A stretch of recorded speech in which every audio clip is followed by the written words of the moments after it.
Каспитер напал, но все-таки Каспитер. Его зовут Каспитер. Он напал на один участок, называется в 4 пунктах. Вот дальнейшая карта, где он нападал на либо какие-то континенты. Но что же было и что же меняет эту траекторию человека, что как никому никто. Да.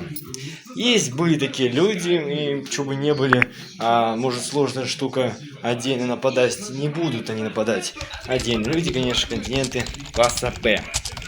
Вот это единственная особенность. Нас расскажет сосед Даня. И он все-таки напал, да. Каспитер напал, да. Да. Пока-пока.